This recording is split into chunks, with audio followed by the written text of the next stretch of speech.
So, welcome everybody. Sorry for the late start. For those who don't know Glenn, because this is posted on my forums, in fact, there's a lot of people on my forums who don't know me, but there's always new members. So, for the benefit of new members and my forums who don't know Glenn yet, I'm Felix Economakis. I'm a psychologist with an interest in other therapies, clinical hypnosis, etc. And I run the parent forum, the adult forum. I trained Glenn about 4 or 5 years ago. Glenn, did you say 5 years ago? Yes, that's right. Yeah. In Australia. Glenn is based in Melbourne. We both do remote therapy. And Glenn has now become probably the most experienced ARFID practitioner since that time in Australia. I think you told me the other day you just tipped the 1,000 client mark, which is actually really impressive because I've been doing this for like 14 years. It took me a few years to hit 1,000. Okay, I started building momentum afterwards, but Glenn, you just sort of launched in there. So you're actually outpacing, or, so enough time. But so Glenn has seen a lot of people, a lot of experience, and a lot of also the younger children as well, which is going to be really important because you have a lot of experience of that. So that's it for introductions. Let's go straight to questions. So these are questions mostly from my the parent forum here, which asked. There's been some new questions since we talked about these collectively. So if we have time within the session, we'll go through them. So, don't worry if you've asked questions and we haven't seen them. We will do another. We'll do another one of these and hopefully get the tech handled. So. Yeah, good. People are saying they can hear you. So I'm switching to my questions and hopefully it won't mess up the video. So, here we go. Question number 1, no particular order. The question was about helping parents of ARFID children who say they don't want to change what to do. I often find that social modeling is quite a useful thing here. Children follow the lead of other children, their peers, especially people they respect. And nowadays, it's people they see on social media has a great pull on them. So what I tend to do is I've got a YouTube channel with 200 before and after treatments. A lot of them are with children. So I say, get your child to watch the YouTube channel and see that, oh, this boy's just like me, this girl's just like me. They have the same blocks and they're eating food at the end. If they can do it, I can do it. And so that's one thing, is just, the soft approach, that there's people out there with the right therapies who can help you.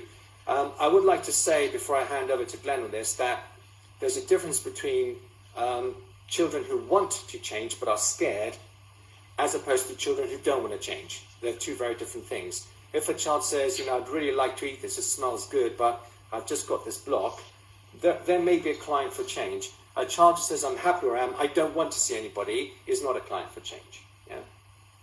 So Glenn, over to you. Good point. So, the question is really, parents are frustrated, they love their kids, they want the best for their kids. How do we get our children to change or to recognise that change is necessary? And, let's talk about the elephant in the room, that for a certain age of child, and typically we're talking under 8, under 7, they may not be cognitively aware, that they've got a problem. So that's the first challenge. Here's a nice thing, and Felix has already mentioned it. There are enough videos of Felix, and there's an animated video that I've created, that you can gently show your child. And one of the nice things of feedback that I've received from children that have seen Felix videos and mine is, for the first time in their life, they've come to realise that it's not just them, there's other people in the world like them. It's taken a little bit of pressure off them, and all of a sudden they've stopped feeling hyper anxious, and yes, there's a way forward.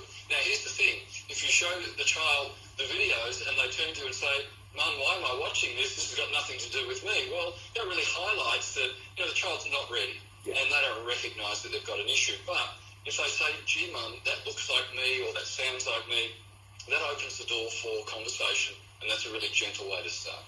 Yeah, they need to see it's possible, because as I said, seeing is believing.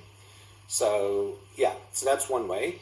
And by the way, we've both done a What is ARFID YouTube video, and Glenn just improved everything I've said, and he's added everything, made it really comprehensive. It's got like over 60,000 views. I'm sure it's the most watched ARFID explanation, and it really is brilliant. It's an evolution from what I did.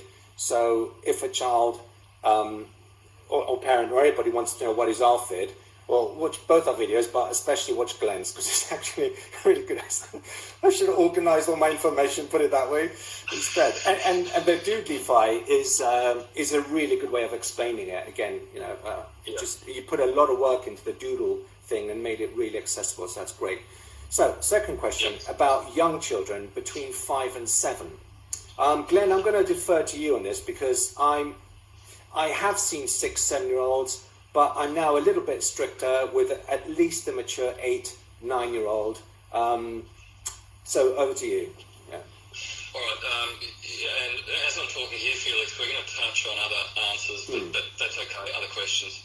That's a really challenging age. When we're talking about children that are under 8, under 7, so they're between 4 and 7 moment, it's not the child's fault. They're cognitively just not at the right stage for change. But here's a nice thing. Typically most behaviour is learned. And that's an interesting concept, because somehow in that child's life they've learned a particular behaviour around food. Their body has learned to distrust food for whatever reason it is. So if they can learn to do that, then part of the therapy we provide is the opportunity to learn something different. And the therapy is a nice way to explain to a client, whether it's a young child or not, what is happening, and give them the opportunity to change. Here's the challenge, though. When we've got a young child who's 4 or 5 or 6, what are they interested in? Some of those children are not even aware they've got a problem. Yeah. And as parents, and Felix, you and I are parents, we like to protect our kids. We like to make sure they're looked after. Conversely, that creates more of an issue for ARFID. The more we protect our children, the more we bubble wrap them, the less likely they are to come into contact with situations where they say, oh, I'm a little bit different to that person at that party that I went to. Yeah. So the longer they live in their bubble, the less likely they are to recognise change. Yeah. I have had children a bit older, and I said, socially this could be a problem. Say, all my friends know about it, all my friends are really supportive, which is really nice, but it does mean that there's no incentive for them to change until some problem happens for them later on. So, yeah, with young children, the cognitive thing is very important. I have had children brought in. I send a 20-page A4. I can't make it longer. It's already too long. Email saying, check the child is ready, check this. Yep. And I still get parents come in and they plonk a child saying, there's my child, do the hypnosis thing. And the child's looking around. I'm talking to them going, what's that? Is that you? Who's this? This is me doing an aeroplane. I'm just looking at the parent going, what were you thinking? This child doesn't have more mature focus and comprehension than normal. It's a proper 6-year-old baby, So it's really important. It's not just, there's still this idea, which touches on our next question. We do some kind of medical treatment, like receiving a shot or something. You turn up, we do something. Can you see my 2-year-old? No, 2-year-old doesn't have any cognitive capacity to understand anything we're saying. You can see a 2-year-old and inject them with something. You can't do this kind of therapy with a 2, 3, 4-year-old. It's not something that's done to a child. The child is an active participant to some degree. This is really important. We keep saying it, over and over again, the expectations about the therapy. So with young children, 6, 7-year-olds, I think it got to the stage where it's 50-50 with me, whether it's going to work or not, depending on the maturity of the child. I know other people would be delighted with a 50-50 success rate. There are people doing weeks and weeks of therapy saying, my daughter touched a grape and licked a grape, we're delighted. That's not good enough for me, I want a child tasting food at the end of the session, different foods, and 50-50, sometimes, 40% success rate with the really young ones. It's not nice for me to work that way, and I'm used to, over 90 as you are, with older children than adults. So that's where I stand with young children. Far better to wait. And we have said this, I think, in other ways. There is this idea that a child will, I've got a 6-year-old who's only eating chicken nuggets and chips, and if I don't see you soon, he'll die. That's just not true. You and I, Glenn, we've seen so many people with most appalling diets in their late 20s, and it still doesn't show. Not to say it won't be a problem for everybody, but it's better for a child at 4, 5, 6 to wait till they're 8, 9, 10, 11 and rather than rush it, because the bodies are very resilient. They can cope with a very bad diet for a very long time. Take that pressure off. There's always going to be an exception, but in most cases, what does your 7-year-old eat? Your 9-year-old eat just chicken nuggets and fries. What's the health like? Well, actually quite good. It's got tons of energy. The GP cleared them. You think, that they're resilient. So hang in there. We come to the next question. Let me just jump in there, Felix. Yeah. I think a lot of clients come to both of us who have been through other types of therapies, particularly for younger children. There's occupational therapy.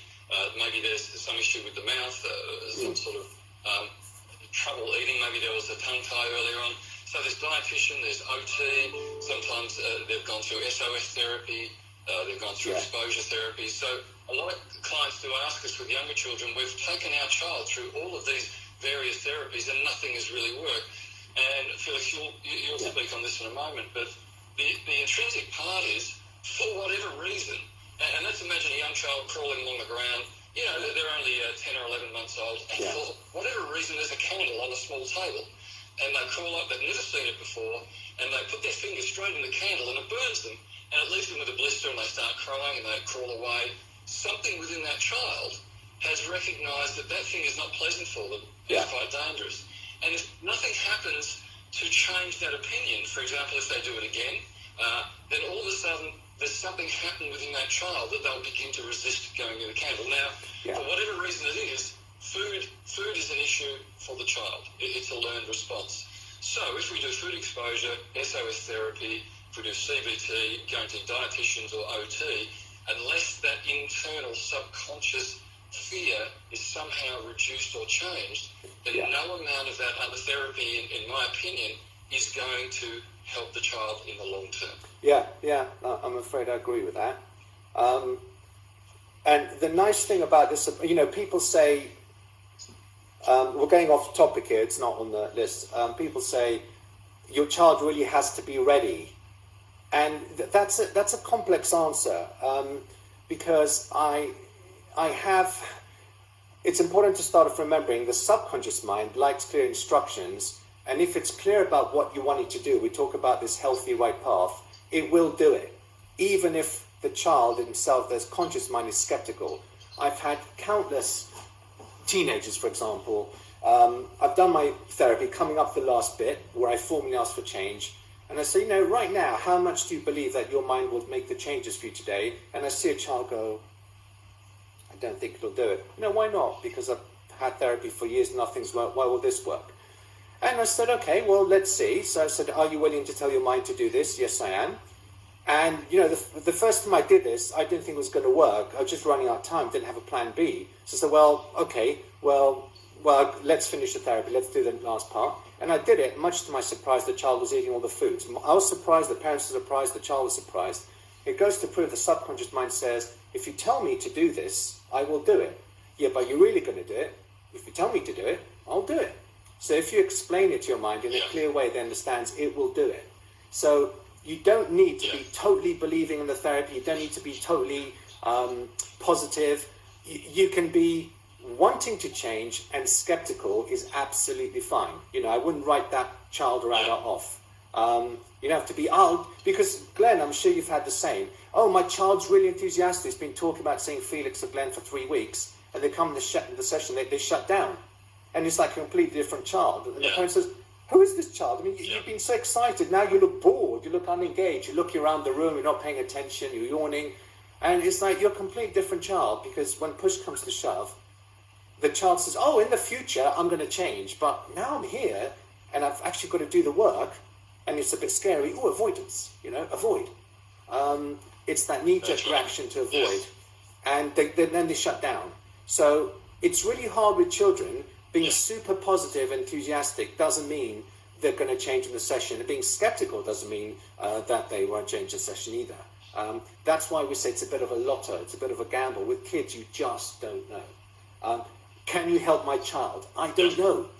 I do my therapy and I see what happens, is my answer. So. Yeah. in view of some parents losing hope at this point in time, I think we need to come back to it. There's 5,000 or 6,000 clients being seen over a period of years.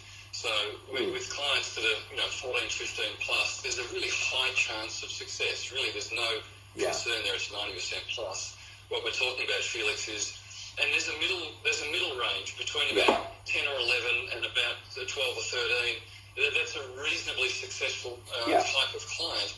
I think we really need to delineate that we're really talking about the 9 years and under, that sort of 6 to 9. That is the difficult age for children. Yes, we can help, but we really don't have, the 90+% success rate. And we're always honest with our clients to say, listen, it's probably 60 or 70. It's still good, but we just don't know if your child might be. Yeah. So would you rather risk a sort of 40-50% success rate now, wait a couple of years and make it 70 and 80? And that's the plan. Yeah. So, okay, expectations of therapy and why therapy may have a effect on benefits of other therapies they're exploring.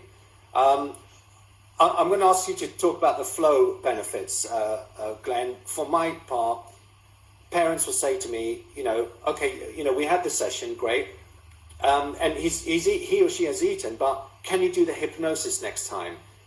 And I have done a recent thing on the forum to explain this.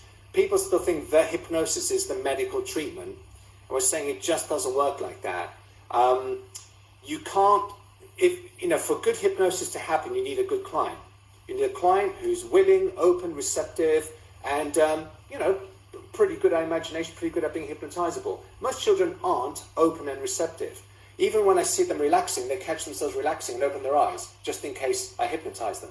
So what they're saying is, I want you to hypnotize me to change as long as you don't hypnotize me. That's an impossible goal. So the child wants to feel in control, despite, what we might be saying, like, you're in control. It's scared of the new stuff. It doesn't want us to kind of feel like we're manipulating the child. And it wants to be relaxed and then hypnotized. It doesn't work that way. So I developed this open version where the majority of therapy is done in the setup, in the lead up to the hypnosis. So hypnosis, I say to a person, are you here to be hypnotized or here to change? Because this is about getting you to change. And all these things work together to convince your mind to change, whether you're hypnotized or not. So this is the difficulty, because you and I have hypnosis backgrounds. We've taken the knowledge from that, but we do a sort of post-hypnosis approach here. And I understand why, for a layperson, this is difficult to understand. Because you're thinking, well, when are you doing the hypnosis thing where you're going to compel my child to eat? And we don't do that therapy. I know literally hundreds and hundreds of people who have tried mainstream hypnosis, even were hypnotized, and it didn't work. I just put up a thing where somebody had 2 years of hypnosis. It didn't work. And one session changed. It wasn't that. So it's not about reaching some magical state that will compel you to change. We've got to change that old myth. But people are still hoping for that, and they get disappointed when it doesn't happen. Felix didn't hypnotize, just asked my son to have their eyes open and closed and did talking, and then, they ate a little bit of food or something. Like, well, because it's all done in negotiation, everything else, the reframing, all the other skills you and I know we're doing in the background. So that's something that it's going to be an ongoing sort of myth-busting thing about how we actually do this approach and why it works. And it's not reliant on hypnosis. So that's really important. Over to you, Glenn. Yeah, I think an interesting example following on that, and I will talk about the other therapies, is, let's imagine there's a man, a mythical man that we know, and he doesn't cry much. He's pretty stoic, he's pretty strong, but he's sitting down in front of the television, and a movie comes on, and all of a sudden he starts to get emotionally connected to that movie. Now, he's not in hypnosis, but all of a sudden he gets a little tear in his eye, he starts to feel emotion, and he starts crying. Now, we could look at that person and say, what changed for that person? And that's very much like the therapy that we do. We're not putting the client into hypnosis, but by engaging with the client in a very specific way and in a very emotional way, we begin to get a response even though their eyes are open. It's just like that man watching television. He's not in hypnosis, but he's having an emotional response. Yeah, exactly. And Felix, you might agree that many clients who we see in fact shed a tear at some point because it is quite an emotional release that they go through in the therapy session. This is why it's possible to do something without a formal hypnosis. So if you're watching Star Wars and you're really getting into it, you think, oh, I hope Luke or the Mandalorian is okay. You think they're all actors. There's no lightsaber. There's no power source that could power that lightsaber. It's all rubbish. But in the moment, we suspend disbelief and we believe we get engaged in this experience and we care about the characters, even though rationally we know they're all actors. So we're looking for that kind of thing, some emotional engagement, and you don't need, hypnosis or proper buying. They're actors, but you suspend this and you can go along with this narrative. Yeah. Okay. So this question led us to, we have a therapy that we've seen many thousands of clients, and you know what? Is it a standalone or is there some additional benefit? When I first started, and of course learned from Felix, I went in saying this is the therapy and this is the only thing. And then you know what? After a little while, and I've spoken to Felix at length about this, parents would come back to me and say, you know what? We saw you for that therapy, Glenn, and there was some change there. It was really nice. But we continued to do some exposure therapy or some OT as well because, we're on a train of doing that. And here's what we noticed. After we did your session, all of a sudden we started to get really nice positive results from the other therapy in leaps and bounds compared to what we did before. And after this happened many, many times, all of a sudden we understand that when the internal fear has been diminished or reduced enough, all of a sudden the person feels more comfortable, they're more bold, and they can do things that they couldn't do before. And you know what? We're never going to talk down those therapies because they've got a place. But I think the therapy that you and I do really deals with the subconscious fear so that the other therapies can do their good work. Because Felix, if this was a logical problem, we wouldn't have any clients, right? Yeah, exactly. Because they would have solved it themselves. Yeah, this is it. In the military, they call it a force amplifier. So what we do, the therapy is aimed at a breakthrough, breaking that wall where you can eat food. Now, personally, I can't be bothered to see somebody half an hour every week and do a food plan and that's not where my interests lie. I'm really into the breakthrough stuff. Other people are good at that. Other people are more methodical, systematic. I like the breakthrough section, as do you. And this will really act as a catalyst for that, this force amplifier. Which leads to the next question, maintaining momentum after therapy. Managing expectations at the rate of change in goals. So, this is the problem with some children. Children prematurely think, I'm cured, and, I've been asked to eating your food, I've eaten my food, I've discharged my duties now. So I had this case of this 12-year-old girl at the time, nice, very pleasant, very affable, little chubby girl, who only ate chicken schnitzel and fries. And, her favourite food, and she loved it. And Mum's saying, well, she's a little bit worried about her health in the future and like her to eat some food. The therapy worked like a dream. She ate absolutely everything. Very pleasant, very affable girl. The mum phones me and says, she's sort of gone back to eating chicken schnitzel and pastel. I'll give her new food. She'll take one bite, say, can I have my pasta and fries now? My chicken schnitzel and fries now and pasta. And you think, okay, you're sort of missing the spirit of the therapy. It's not, I've done what you've asked. I've eaten one piece of thingy food. Can I have my nice favourite food? That's not what we're saying. You're missing the bigger picture, which is this diet, as fun as it is unhealthy, and I need to do something. So it's about ownership, taking responsibility, which obviously is going to be harder for a child than for an adult. I've got 2 young kids. Getting them to be responsible for cleaning their room, their homework, their everything is an ongoing challenge. And one's 14. So it's not easy with kids to say to them, this is your health, what you get in, you get out, and you need to do this for you. It's not just an ARFID problem, it's a developmental problem. So it's pointing that out to a child. It's not just saying, have a bite, then do what you did before. That's not what this therapy is about. And it sounds obvious, but they kind of need it spelled out. They don't make the connection. Yeah. I agree. I think, and what we're talking about here after therapy is advice that you and I can certainly give clients, but there are also other therapies out there that can help them on that journey once that fear is diminished. Well, one thing I found which is quite beneficial is, you know what, we've got to find out what motivates the child. Like, if the child is a soccer player, or they do ballet, and occasionally there's a pizza night, or the crew goes out for something to eat, you know, let's find out what they can't eat that their friends are eating, and maybe that's the thing that we can work towards. So have a meaningful goal for the child, not just food in general, but something they're going to get some pleasure out of. And that's why we always ask, you know, what are your activities, what are your hobbies, what are your interests, and try and connect pleasure and gain to that, because that'll be meaningful.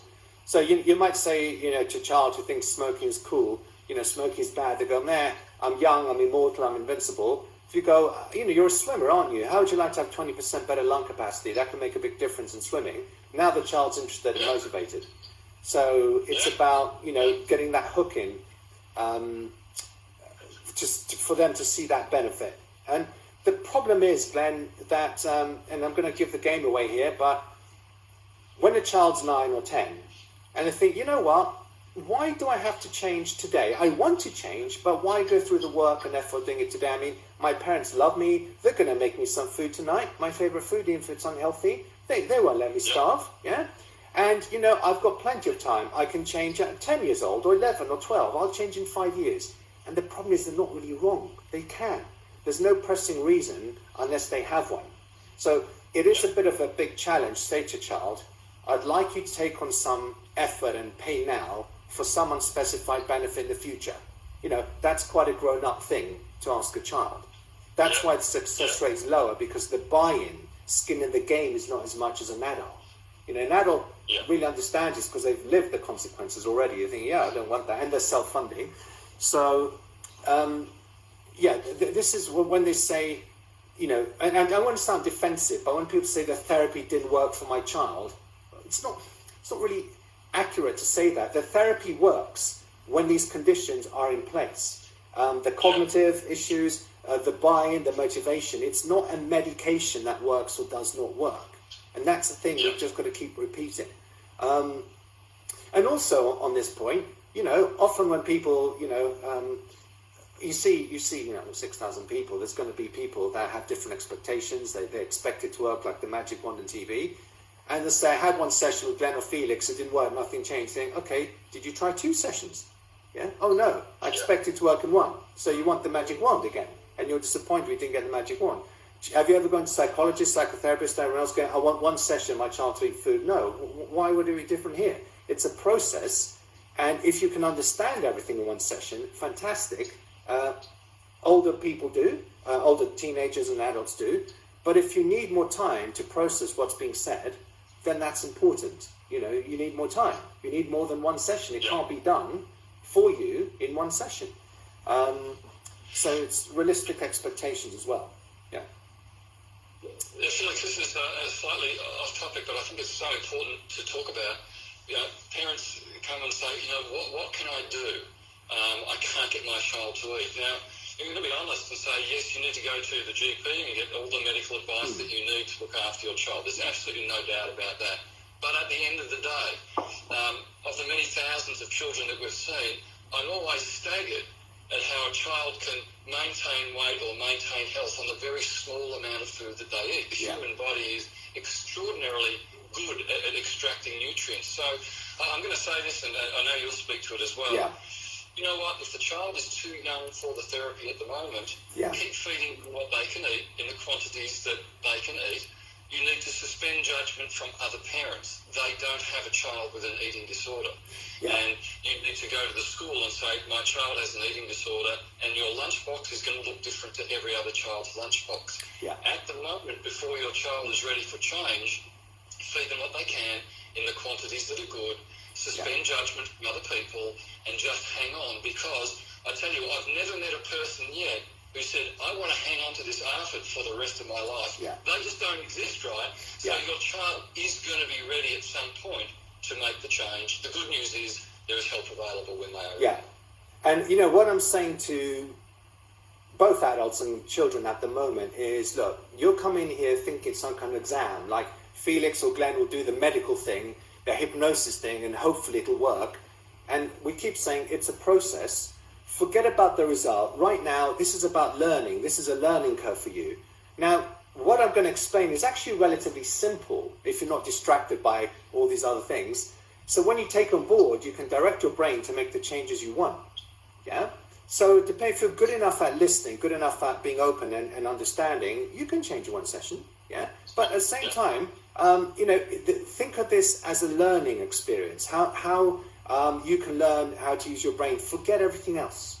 But they still treat it, understandably, like a bit of an exam. I hope this works, rather than, well, it's a learning curve, or explaining what works. So that's quite important point too. We come back. Absolutely. Yeah. I've got another question, Glenn. Feedback from people who try food but don't like it. What can they do to like food? And you mentioned an anecdote with this Indian boy.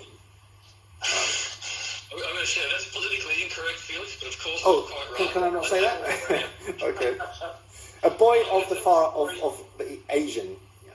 Yeah, correct. It could be anybody. That happened to be a fantastic young Indian boy that I worked with a number of years ago now.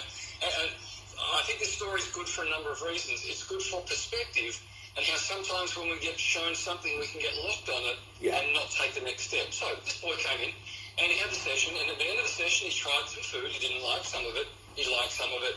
Nice breakthrough. Mum was so happy because he'd never even put that food in his mouth. And I thought, terrific. And I sort of suggested to him, look, here's a sheet. Would you mind just writing one food per day, just a new food, just to start to get the momentum going, and then I'd love to see you again. Anyway, about 2 or 3 weeks later, the mum calls me and said, you know what, Glenn, I don't think things are going well. And I said, oh, that's interesting. What's the story? She said, you know what, he's tried 25 foods since he saw you, but he's just tried them once, he's written them, and he hasn't tried them again. I said, bring him back in, we'll have a chat. So we came in, and I said to him, how's it going? He said, I'm doing really well. Look at this, he held up the sheet. I've tried 25 things. I said, fantastic. I said, did you try them again? He said, no, I just tried them once. I said, okay. I knew he loved cricket. So I said, do you bat or do you bowl? He said, I'm a bowler. I said, how did you get good at bowling? He said, I go down to the nets, the practice nets, and I bowl every lunchtime. I bowl after school. I said, here's a funny question. Why do you practice bowling in the nets? He looked at me like I dropped out of a tree, and he said, Glenn, I practice bowling in the nets so I get good at bowling. I said, you know what? I don't think that's the true answer. I said, why do you think you really practice bowling in the nets? And he looked at me and said, I don't know. If that's not the answer, I don't know. I said, I'll tell you what. You practice bowling in the net so you get good at bowling, so you can go and play a game with your mates. And you're a fantastic bowler, you have the camaraderie. He said, oh yeah, of course.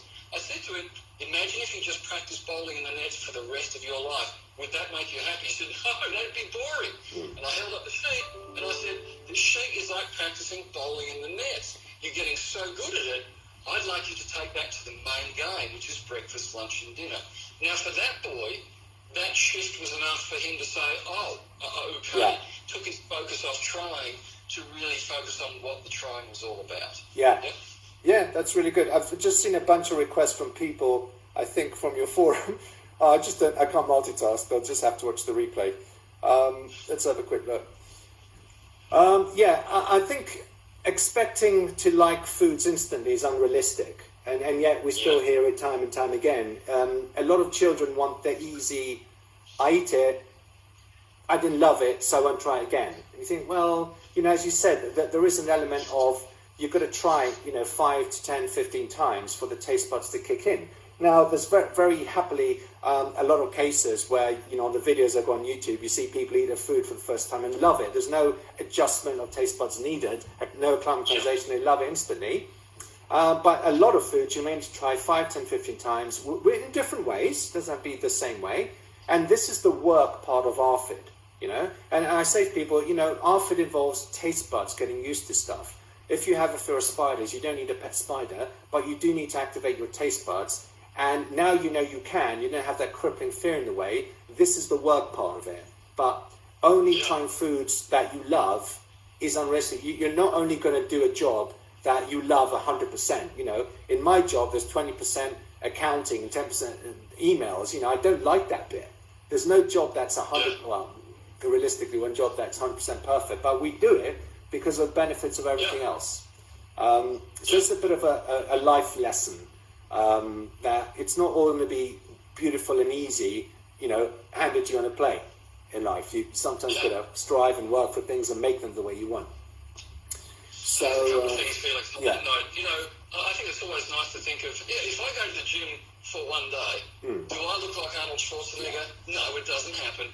And you know what? Our taste buds are like those muscles, right? No one's expecting the client to be Arnold Schwarzenegger of eating on the first day. It might take a little while for them to get stronger and tougher. Here's an interesting analogy. A number of years ago, focused on healthy eating, and I thought, you know what, Glenn, maybe kale is the way to go, and maybe almond milk is the way to go. I'm going to share with you that if you've ever tried to eat kale and you've had almond milk for the first time, man, they're really interesting flavours, and it wasn't the best thing in the world. It took me a little while of persevering before my taste buds could adjust to it, because I had the reason to get off cow's milk. There was a real sort of drive behind it. And now I find it really hard to go back to cow's milk because my taste buds have got that new flavour. And I share with clients, and I know you do as well, Felix, that you know what, it takes a little while, but if you've got a reason for doing it and you persevere, then the change is possible. Yeah. I mean, you just remind me of an anecdote I used to use. You know, I say, imagine if my wife says to me, "You're getting a little bit tubby. You should really go back to the gym. You should go to the gym instead of sitting on the sofa all day." So finally, after months of nagging, I go to the gym, and she thinks great. And I come back, and a week goes by, 2 weeks go by. I say, "When are you going to the gym again?" I said, "Well, what do you mean again? I've been to the gym. You told me to go to the gym. I've been to the gym." It's not a sort of one-off thing. It's like, it's kind of like a way of life now until it's, or it's something you do until you make the changes and they set and then you maintain them. That is exactly what's needed here with food. But they think it's this one-off going to the gym equivalent. And, I'm afraid it's not. So I think for younger children, if they don't connect with the gym, I certainly connect with it. They might connect with learning a musical instrument for the first time. And how crazy would it be to throw the guitar down and say, "I've tried it once, I'm a failure at guitar." I mean, we know it's a process. We've just got to stick at it 5 minutes a day. And then something magical happens, Felix. All of a sudden we stop thinking about it with our head here, and it goes into our unconscious here. We don't know when that's going to happen. And the same thing happens with food. If we continually just turn up and try, at some point in time, that inner part says, "Oh, is this what you want me to do? I've got it now. Leave it to me. I've got it." So we've got to persevere until it sinks in. And I do want to make the point, because in terms of realistic expectations, a parent might come in thinking, you're going to see this man, he's going to do this magic, and I expect my child to love food. And I was really disappointed when they didn't. And you think, to be honest with you, there's enough work in the session, because it's a high energy performance, like a matinee performance. We've said this before. Doing the breakthrough is enough of a challenge. Getting them to love food and everything is the second bit. We can't all do in one lesson, a session, and get them to love food and get them to be motivated by everything else. I mean, this is what being a child is. It's a struggle to motivate my children to do their homework and everything, clean their room. It's not, it's the age-old thing about a child is kind of avoids pain and pursues pleasure. They're very at the most primitive, basic level like that. And a child can also be, even if we've seen, they can still be fussy. You can still be fussy and not have ARFID. You can still be a little bit picky about what you like, about what you do. It doesn't mean all the problems are magically solved, with this hypnosis that we're going to do on a person. So it's getting that realistic expectation in place. The aim of the therapy is to do a breakthrough, to get through that crippling fear, so you can taste foods now. Now, keep up that momentum. If you want another therapist who'll guide you through a food plan and hold your hand, great. They're cheaper than me. But we've broken that wall. That's the aim of therapy. It's not to love every food from now on. So I just want to make that clear. Can I just touch base on an interesting point you've brought up? I always suggest to my ARFID clients, hey, imagine you're walking into a cafe or a restaurant and you're looking around and you're seeing everybody and they've got food in front of them. What do you think they're thinking about the food? Most ARFID people will say they're all loving the food. So we've got to sort of backtrack a little bit and say, you know what? So that girl over there in the corner, she ordered a sandwich. It wasn't really what she wanted, and she took a bite of it. It wasn't the best in the world, but she's on a short time frame, so she knows she's got to eat it so she doesn't get tired later. That guy over there, he got the wrong order, but it turned out to be a little bit better. So I suggest to everybody that some people are having a 9 or 10 experience, not many. Most of them are having between a 4 and a 7 experience with food, some less. So the expectation is, for the ARFID person, every time I try food, it really should be a 9 or 10 out of 10 experience. In fact, that's not the case for anybody. It's okay to have a 4 out of 10 experience and keep going. Correct. Yeah. That's a really good point, which I mention as well sometimes, is that, if I go to a place, they don't have what I usually like, I go, all right, I'll have that instead. It's just lunch. That's lunch taken care of. And it's a level 4 or 5 experience. It's not my favorite variation of the sandwich I want, but it'll do. And, it's that also, that's a real life lesson as well. It doesn't have to be, you don't have to love it to keep doing it. Because, I feel that people think, the next job I do, I want it to pay a lot of money, I want it to be really fulfilling and very rewarding. It's like, I'm not sure the world works that way unless you have one of the minority of jobs that, can offer all those things. It's a bit like, you work up to that job. I didn't love my first placement in the NHS, and the second one. But as I worked on my life more and more, I got to do exactly the kind of thing I wanted, but it didn't start off that way. You build up to it. Exactly. So let's have a quick look. How to go from small bites to eating normally after therapy. This is just another version of a lack of trust around food. Whether lack of trust is texture, color, the sound of it crunching. This is about quantity this time, which just, again, it's indicative of there's still some residual fear in the background saying, oh, okay, that's enough now. If you eat more than that, you're pushing your luck. That's still too much fear present. So, there's layers of fear. In a session, a child might say, or an adult, okay, fine, I'll eat this, and I'll eat that kind of food, I'll eat this food, but I still don't trust it fundamentally, so I'll eat a little bit of it. It's indicative of lack of trust. I agree with that, and I think there's another layer on top of that. I think absolutely there's still some fear there that needs to be worked on, but I also think that sometimes people have lost sight of their goals. And isn't that an interesting thing? When we forget why we're doing something, it's very easy to go back to the old behaviour. So it's really nice for the clients to have such a strong reason for wanting the change, because you know what, it's like any journey in life, we're going to hit a rough patch from time to time, and if we know why we're on the journey, it just keeps us motivated. So yes, there's the fear that might need to be helped removed, but the client can also keep the goals in mind to keep them going over those little rough patches. So the next question, Glenn, is ASD, Autistic Spectrum Disorder. Will it work if my child is on the spectrum? Over to you. The elephant in the room. Okay. I know there are a lot of people on this forum and the other forums that we run whose children have been diagnosed as on spectrum in some regard. And, as we talk openly and honestly here, those numbers really seem to be increasing. And I did a calculation on some files the other week. There was about 12% of the clients that I see, their parents have said to me that their child is on spectrum, and that's not accounting for the children who haven't been diagnosed as well. What I found with the children that come in on spectrum, it does make a difference on where they sit, and I'll explain that. There have been some parents whose child is non-verbal. That is a challenge for our type of therapy, and I'll have to say that our type of therapy is probably not suited to that type of child. However, most of the ASD children and adults that I see, that is not the case for them. They're in mainstream schooling, the vast majority of them, and they respond equally well to the therapy as non-ASD clients. So, in fact, I'm going to go out on a limb here and say, because the focus of attention can sometimes be more refined with some ASD. And of course, ASD is it's just a different way of connecting with the world. It's no worse or better, it's just a different way of connecting. But if that child really connects with the stories and metaphors and what I'm saying, I've got to be honest, sometimes in 20 minutes the work is done.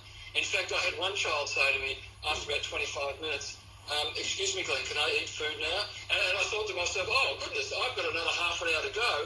Just let me get through the other half an hour. But that connection had already been made and the change was done. So, for whether it's ASD or not, if the person grabs the fundamentals and they say, oh, I can get that now, then the change happens. So, Felix, on that point, I don't think it really matters whether the client has ASD or not. For you or I don't think that matters. Yes, I know you've been told in the past, don't use metaphors, Yeah. we've got to use language. I don't see that. Yeah. Everybody is the same from the therapy we provide, and they have the opportunity of having the same positive result. Yeah.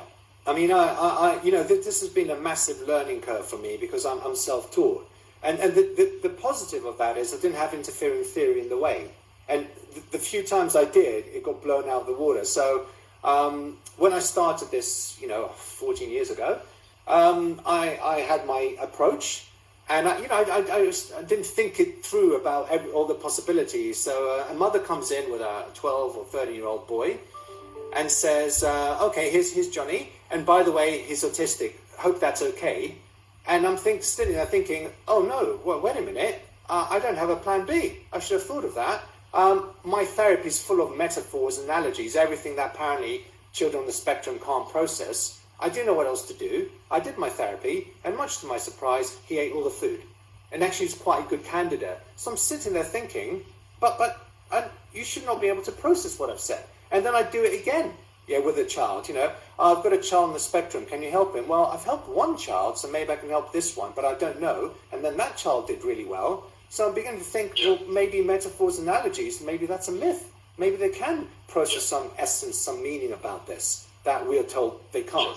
So as long as, now, I have seen a couple of pre-screened, highly autistic children that wouldn't work with this approach because they're really high on the spectrum. But if you're sort of high-functioning Asperger's on the spectrum, then this has been proven to work with adults and teenagers. Yeah. So, I agree. Next question. Other approaches, family-based therapy or FBT, CBT, why they're not as effective? I do my own thing. I pursue my approach because it's working, it's got the results I want. I don't, so I'm involved in that. Glenn, because you're sort of newer to this, you're also looking around, seeing what other people are doing and still going to talks about, CBT and this, whereas I've said, I'm doing my own thing. So you're more aware of the alternatives. So perhaps you can let us know your experience of attending other, talks and things like that. Yeah, I'm happy to do that. I'm going to touch on FBT to begin with. And there have been some questions on the forum about FBT, I noticed in the last week or two. FBT is family-based treatment, or the Maudsley method, and really it's been used successfully for the treatment of anorexia. And really what it is, it's 3 main meals, 3 snacks, supervised. It's a refeeding program to make sure that the person, or the child or adult, gets enough nutrients in their body. Now, when we're talking about ARFID, that's a completely different challenge. I'm going to say it right up front, that FBT is not the therapy that will help ARFID. It's no good locking somebody in to eat food. Now, if your child with ARFID is undernourished, if they are malnourished, then maybe you need to go and see a GP, and maybe some sort of feeding regime is required of the food that they can eat.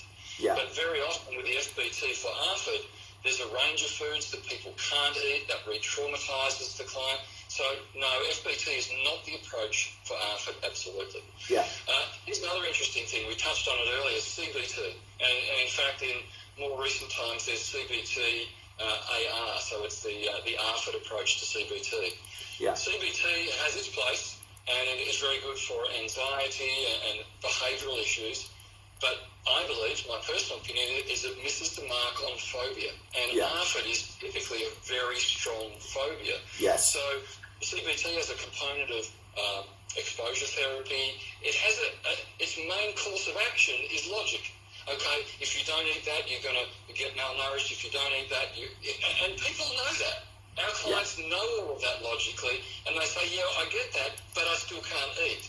So I think, and the feedback from my clients is, CBT is a long road. Now, I went to a lecture with a couple of doctors came out from the States, and there was 40 to 50 sessions of CBT. I'm really careful because people will be viewing this who have come from all different walks. I'm not being negative on CBT.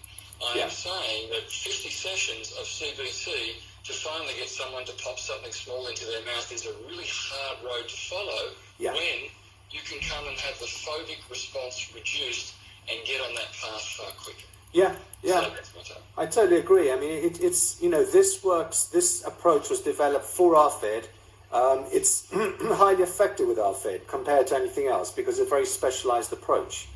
I grew it organically with the feedback I was getting from ARFID. So it's all about ARFID, which I then applied to other phobias, which works really well. But it is, I think the premier approach for phobias, whether it's ARFID, and I had a lot of success with animal phobias and things like that as well. So, okay. So, Felix, can we just talk about one more thing? Sure. Just before we go, you've just talked about phobias, which also brings up to me, clients come in with other similar phobias, emetophobia, for example, which is the fear of vomiting or hearing somebody vomit or talk about vomit. Yeah. And sometimes it's very easy for people to get confused between emetophobia and ARFID. Sometimes when we see someone with ARFID trying a non-safe food, they have a very strong gag reflex, and people mix that up for emetophobia. Emetophobia can sometimes be standalone, and it can be something that happened to the client, and all of a sudden they just have this phobic response to smelling vomit, hearing it, talking about it, and they might be able to eat a range of food. Typically with emetophobia, it's also food preparation and germs, a lot of other things come into that. So, interestingly enough, the therapy that we use for ARFID can be applied to emetophobia. Maybe 1 or 2 sessions, but it's certainly along the same lines. Yeah. There's since we're on top of emetophobia, just FYI, might not be the right place, but there is a difference in some of the clients who have emetophobia compared with ARFID. The ARFID clients are easier. They'll often say, I'm quite a daredevil and everything else apart from food. But the emetophobia tends not to be. They tend to be highly anxious about everything. And I've noticed the pattern. I've seen a lot of emetophobics in the early 20s and mid-20s, and they're very childlike in the sense that they have a problem, like, make this go away from me. Taking responsibility for their own insight and understanding is not their thing. They want this thing to go, they want other people to handle it. There's often an issue about growing up, as I've explored it, take responsibility, whereas an ARFID client may have none of that. They may have some, but typically that's nothing to do with ARFID, but presents quite a lot with emetophobia. There's this extra layer of self-esteem building work and resilience and self-coping that a lot of people in ARFID are absolute, brilliant at everything else in their life apart from the food. So just FYI. So we come back to, so I'm trying to multitask and see if we can use questions. We're going to end, Glenn, with,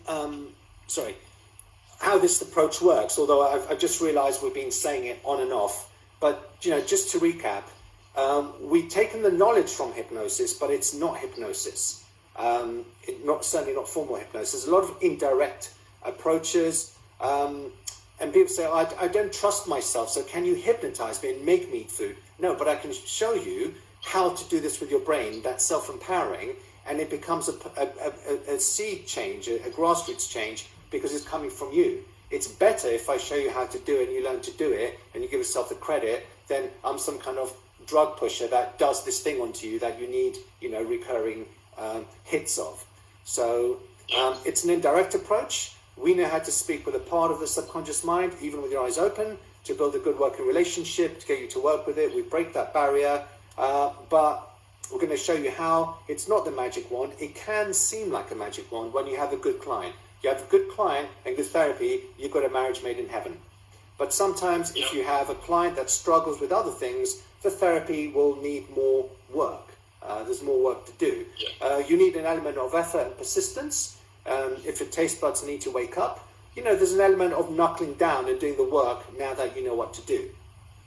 So I think that needs to be made clear as well. Yeah. So I want to add that on a little bit. And of course, people are listening to this, and I'm sure they're thinking this right now. Gee, Glenn and Felix have been talking, but they really haven't told us what the therapy is all about. Very difficult to explain, but I think in broad brushstroke, it's exactly what you said. But here it is. There's an element of education. Now, it's not a general education. Most of the clients that Felix and I see, it's a really specific education. And for the first time, I think for most clients, they say, is that what my brain and body is doing around food? So that's an important step. The next step is, it's okay to know what your brain and body is doing, But you know what? We're going to gently show you how you can talk to it and how we can negotiate with it and we can get it to change. Yeah. And Felix, I think you'll agree with me. I don't think anybody anywhere in the world gets anywhere by fighting. Yeah. So you know what? Therapy is not about fighting you. It's about giving you the opportunity to work together. And when the client finally gets it and understands that something in their body is trying to do something for them just in an odd way, and we can turn that around, the change happens. Yeah. And you know what? People talk about hypnotherapy, and we're both hypnotherapists. Yes, there is an element of relaxation, but my goodness me, I've had so many young boys and girls do pirouettes and cartwheels and crawl under chairs in my office and keep their eyes open. So for most children, you know, the hypnotherapy part is really just me consolidating what's happened. It's not important for the change. Exactly. For adults, they have a slightly different experience, but again, it's a nice to have, but it's the way that we package the information and talking to the client that makes the change. The hypnosis is not the important ingredient. Yeah. And, you know, this is the hard thing for some people to really appreciate, because we're saying it's not always what we do that's important, but it's also how it's done. Because, you know, they think, well, you know, if it's like an injection, it doesn't matter, you know, who injects, you just get the injection. But this therapy has a lot of other dynamics and factors that will take hours and hours to go over. You have to be a therapist to really appreciate what's happening behind the scenes. But there's a lot going on here. It doesn't rely on this thing that everybody thinks it does. It's quite important. And I appreciate why people say, well, what is it then? You know, it's kind of hard to say. There's a lot of things working together to educate, to lead that part of the mind. It's not one thing that's done. It's a lot of things building on each other. You know, I have to say a little bit like, I don't have time to explain what I do. You know, even a weekend training you and other people wasn't long enough. You know, you need to trust a little bit like, do we have good proven track records for this? Then trust us. It's like, I don't really know how a pilot flies a plane, but I trust that they know. There's a little bit of that. Like, we know what we're doing here. It's a good track record. Trust that there's things in place happening that you won't fully understand unless you study the subject. And they'll work. I think that's a beautiful analogy, Felix, and maybe this is a nice place for us to finish in a moment. You know, a pilot's got the skills to fly the plane. A therapist, the ARFID therapist you and I have, every ARFID client is different. And when you're a pilot in a plane, weather is different, situations are different, but the skill is getting the plane to the destination. So for the therapist, there's not one person in front of me with ARFID that is identical to any other person. However, there is a process that we can take them from walking in the office to more than likely experiencing some positive result at the end. That process is robust and can be adjusted for most clients that come through our door. Yeah, absolutely. And I might just end on one thing. I mean, you and I, we love this subject. We could talk for hours and hours. So let's do another one. Let's not all overload the poor people. But I get the sensory processing a lot. I mean, here's my thing with diagnoses. They're not always what they purport to be. You say, oh, my son or daughter was diagnosed with sensory processing. And you think it's not that simple, because everything is sensory processing. You know, the way we interact with the world is through the senses. And remember, the senses can be hijacked by other stuff, by fear and expectation, anticipation, which distorts everything. So it's not always necessarily just the sensory processing. Now, there's a spectrum, as always. On one end of the spectrum, there is high levels of actual sensory processing wiring issues, but I found in many other cases it's not. We've seen, you know, my YouTube channel, people are terrified of something, gag at the smell of it, being in the same room, then they're eating the thing and even liking it. Did I change the senses? You know, no. You know, so I made this quick example. If I have a really bad breakup with somebody and they're playing our song and think, turn that off, I can't stand that, or oh, Chanel number 5, that reminds me of her. Have I got a sensory processing disorder to Chanel number 5, but not other perfume? You know, I don't think so. There's baggage in that that's distorting my perception of songs or perfumes or red hair or blonde hair or whatever the case may be. So if you get rid of that baggage, you're back to being neutral. And that's the aim of this therapy. So I can't tell you, and I can't tell people up front, is this sensory processing? I don't know. All I can do is let's get rid of as much fear as possible, see what happens. That's how this approach works. You know, I can't give you answers up front. We get rid of as much, see what's left. You may be surprised as well. I've seen time and time again. Yeah. Often was surprised. So I'm trying to find any last minute questions, but I think what we might do, Glenn, is we might go over some of the questions asked and then do another one of these, and hopefully we'll figure out how to do it on the same screen on this version. But yeah, I've got a lot of nice comments there, so I hope this has been useful, and you know, raising that awareness of ARFID is always our pet passion. So great, Glenn, we'll put our heads together and we'll do another one of these, explore some more topics. But otherwise... absolutely. Yeah, any comments, questions, do write them below, and this will be going out to all our forums. Yeah. Okay. And possibly YouTube. I think I don't think anyone's name's going to pop up. I just said the first name a couple of times, so I think it's okay. So thank you very much, and until the next time.